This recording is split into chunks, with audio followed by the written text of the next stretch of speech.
Bonjour à tous et bienvenue dans Tout est possible, un podcast de Massi Domingo pour vivre selon la parole de Dieu au quotidien.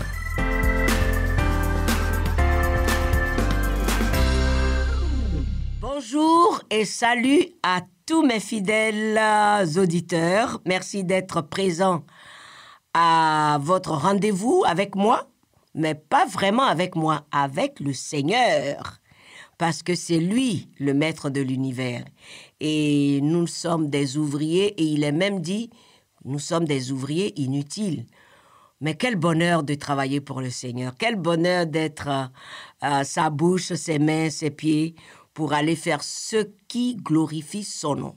Alors aujourd'hui, mon thème, c'est rêver et espérer de grandes choses. Toujours par la foi en Dieu, bien sûr, car Dieu répond à notre foi. Quand on parle de foi, on va tout de suite à Hébreux 11. Mais je vais commencer par donner juste une parole pour vous faire comprendre ce qui va suivre.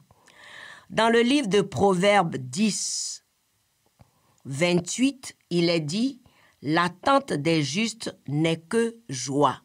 S'il vous plaît, marquez-le. Proverbe 10, verset 28. L'attente des justes n'est que joie. Vous allez comprendre pourquoi après.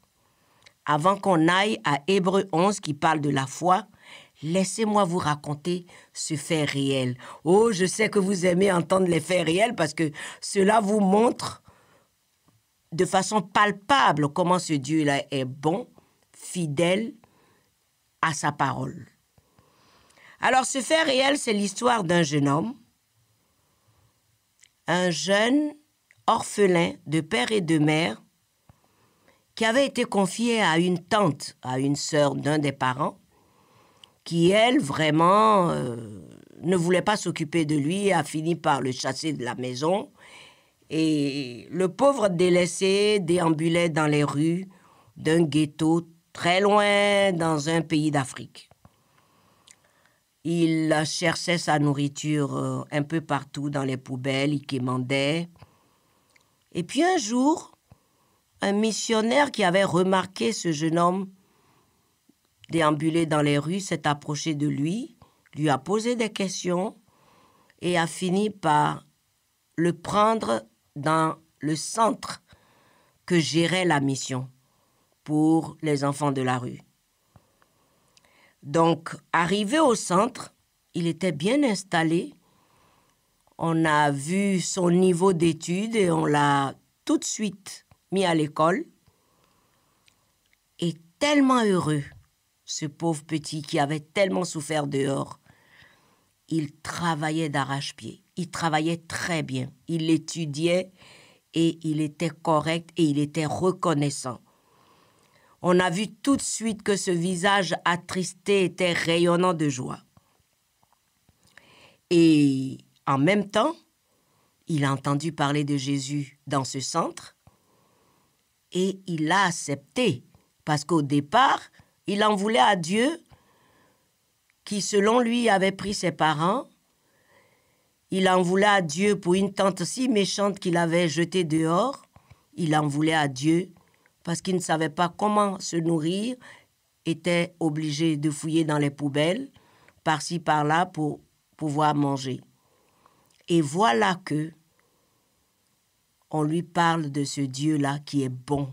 Et il a vu la bonté, puisque des gens qui ne le connaissent ni d'Adam ni d'Ève l'ont recueilli et se sont occupés de lui comme s'il était leur enfant. L'ont mis à l'école pour qu'il puisse avoir un avenir. Alors ce jeune homme-là a fini par dire oui à Jésus-Christ et l'accepter comme son Seigneur et Sauveur. Et il a commencé à rêver grand. Il travaillait tellement bien à l'école. Donc il rêvait grand. Et il a même dit un jour qu'il veut être docteur. Il veut faire de la médecine, devenir docteur pour aider les autres un jour.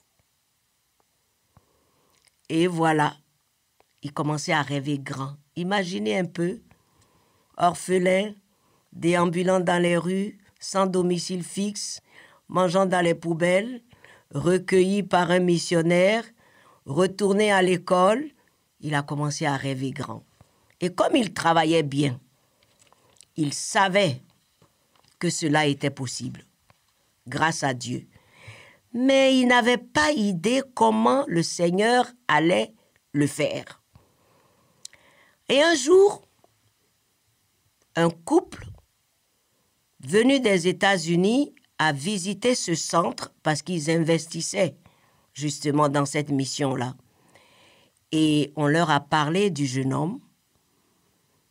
Et ils sont allés vers ce jeune homme-là, commencé à parler avec lui. Il a raconté son histoire, ils l'ont bien écouté. Et ils ont été comme interpellés par l'Esprit de Dieu. Ils ont décidé de l'aider encore plus. Mais personne ne savait comment. Et eux-mêmes ne l'avaient pas dévoilé. Puisqu'ils devaient aller vers le Seigneur, prier et savoir ce que voulait le Seigneur vraiment. Donc, arrivés chez eux aux États-Unis, ils ont commencé à prier et ils ont eu à cœur d'entreprendre des démarches pour le faire venir aux États-Unis, continuer ses études. Et Dieu orchestra toutes choses. Le rêve semblant impossible se réalisa. Le jeune enfant vint aux États-Unis continuer ses études. Il travaillait toujours bien et il entra à l'école de médecine. Et oui, vous avez bien entendu, il est rentré à l'école de médecine pour faire des études. Ce qui était humainement impossible. Il rêvait grand, mais il rêvait grand l'impossible humainement et il vécut le tout est possible parce qu'il a cru. Parce qu'il a cru. À quoi rêvez-vous? À quoi pensez-vous? Quel est le rêve qui vous semble impossible humainement? Et quel est le niveau de votre foi si vous prenez le thermomètre?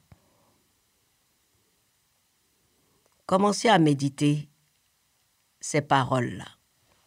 Donc, je vous encourage aujourd'hui à rêver grand, comme ce jeune homme. Et avant de vous lire Hébreux 11, je vais vous lire Hébreux 10, 36.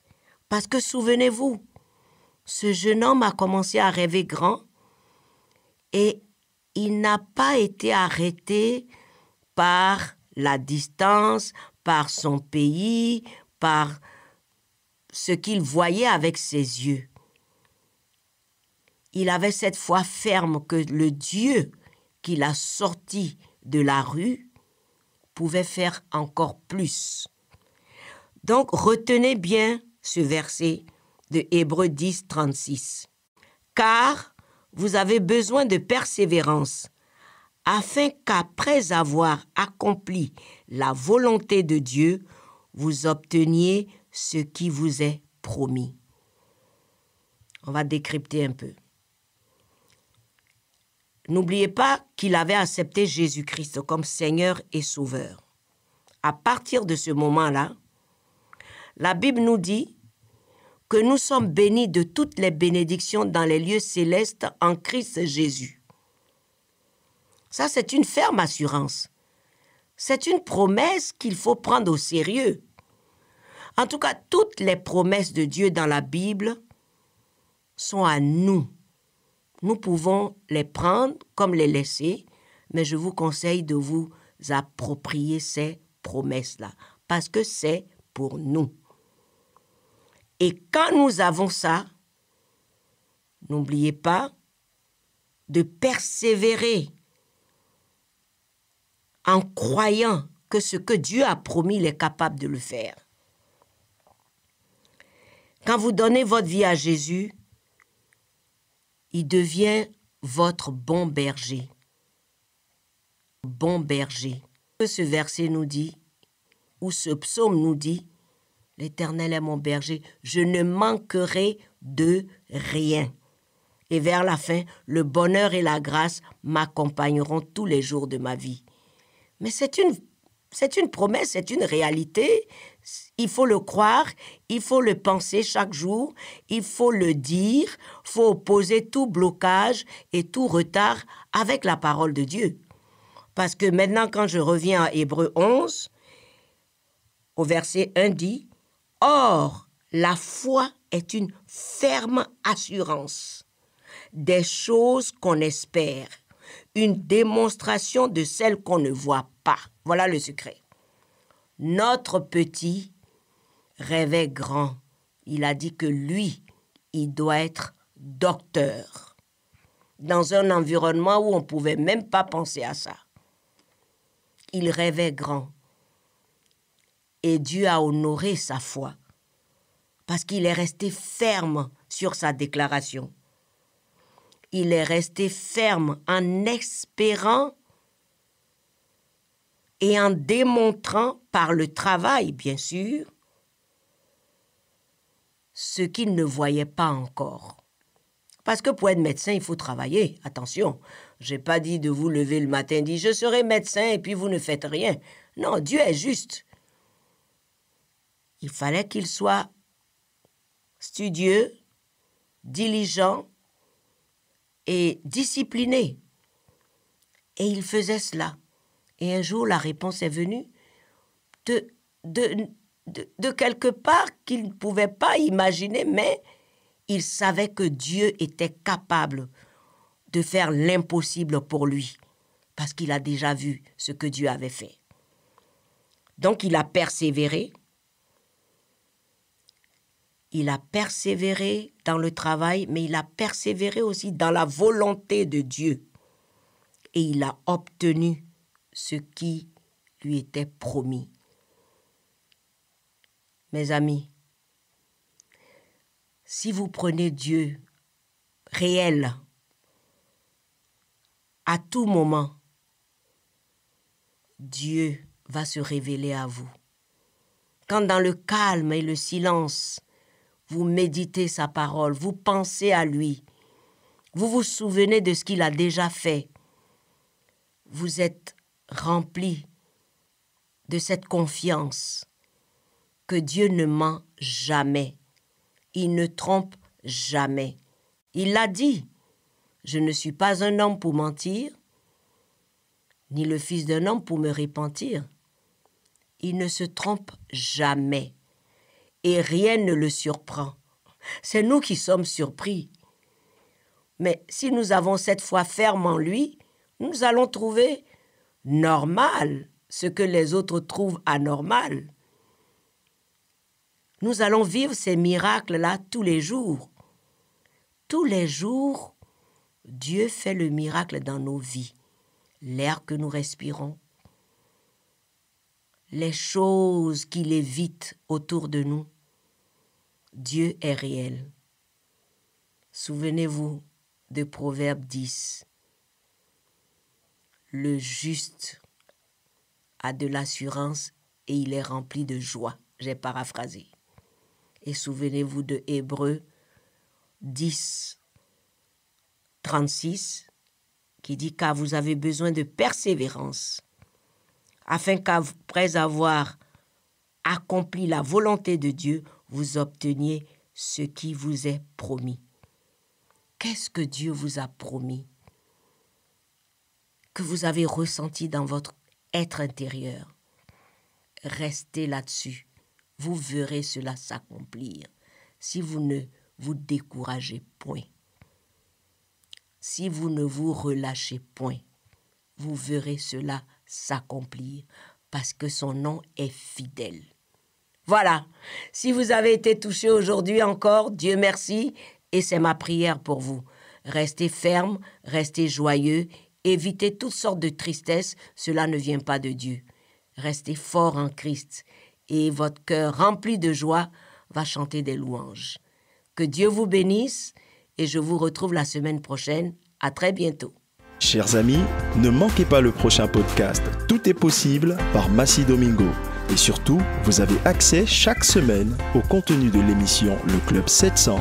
Retrouvez-nous via le site du Club 700, sur nos pages YouTube et Facebook. Soyez bénis.